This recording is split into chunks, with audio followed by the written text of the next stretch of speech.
I'm Kathy. Sitting here in the warmth of my home, holding my son in my arms, I'm reminded of the storm that once raged in this very hospital. It was a battle I never expected to fight, but one that has forever changed me. The memory is still raw, like an open wound that's slowly healing.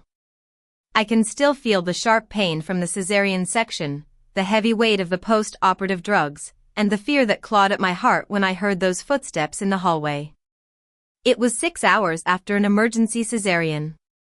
My baby, named Oliver, had been born at 10:04 a.m.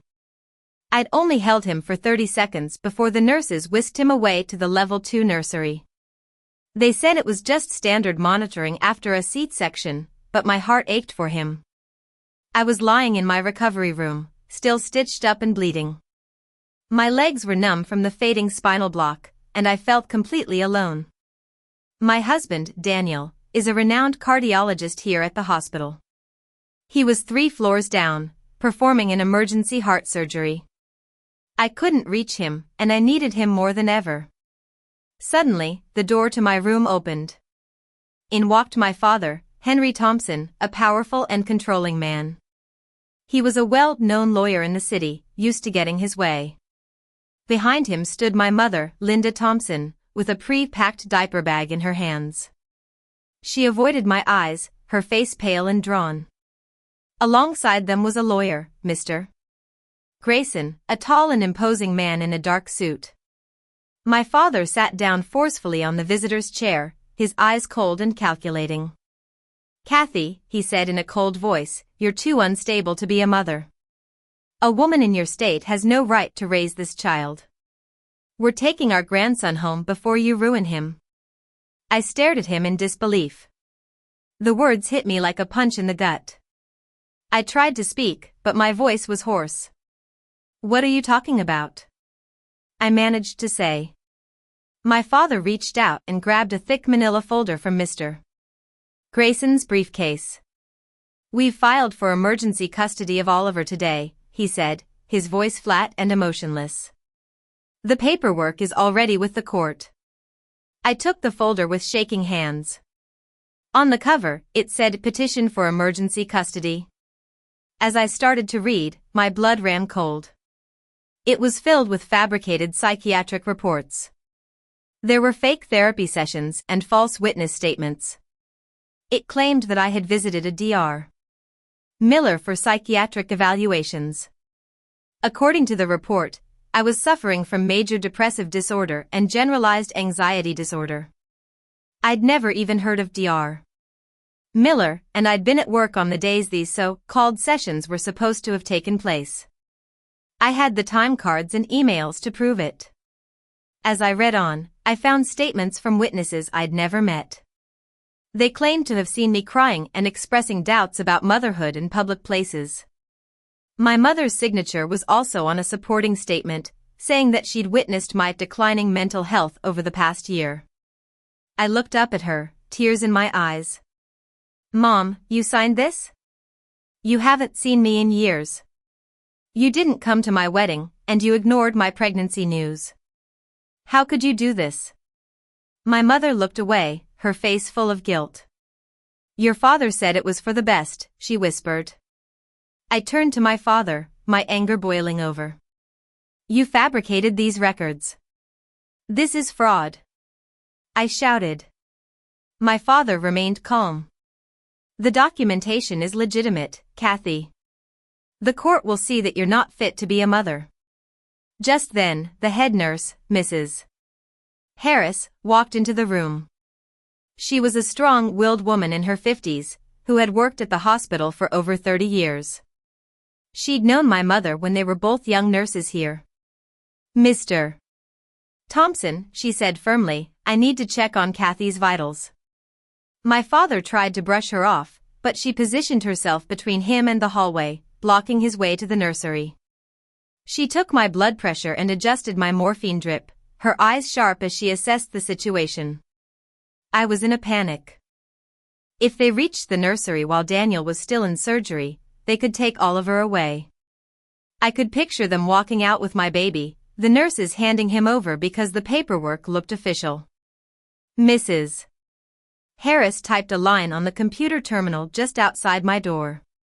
I caught a glimpse, security to recovery 315, family interference, priority 1. Within 90 seconds, the elevator at the end of the hall dinged, and 2 security officers rounded the corner. The lead officer, Officer Davis, was a tall and imposing man. He saw me and immediately asked, "Kathy? What's going on?" He picked up the custody petition from the bedside table and started reading. When he got to the part about my husband, his eyes widened. Dr. Daniel? Division Chief Daniel? Mrs.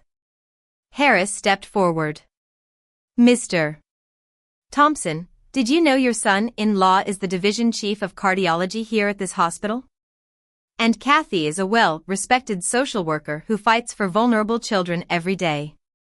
My father's face turned pale. For the first time, he seemed to realize that he'd made a grave mistake. Mr. Grayson also looked uncomfortable and said, "I wasn't informed of these details." At that moment, Daniel burst into the room. He'd been paged during his surgery and rushed here as fast as he could. He still had his surgical scrubs on, and his hair was disheveled. He came to my side first, his eyes filled with concern. "Are you okay? What happened?" Tears streamed down my face. "They're trying to take Oliver," I sobbed. Daniel's jaw tightened, and he turned to face my father. "Mr. Thompson, you need to leave my wife's room right now. I'll be filing a restraining order against you and your allies within the hour. You're not welcome on this floor." My father tried to argue, but Daniel wouldn't listen. He called the security officers and had them escort my parents and the lawyer out of the building. As they were being led away, I could hear the whispers in the hallway. People were shocked and appalled at what my parents had tried to do. My mother was crying, and my father was trying to maintain his dignity, but he looked defeated. Later that evening, the hospital's legal advocate, Mr. Reed, arrived. He looked through the custody petition and started making phone calls. It didn't take long for him to uncover the truth. Dr. Miller's psychology license had been revoked years ago for ethics violations and fraudulent billing. The address listed in the report was a fake. 4 of the 6 witness names didn't exist in any public records, and the other 2 lived in different states and had no connection to me. Mr.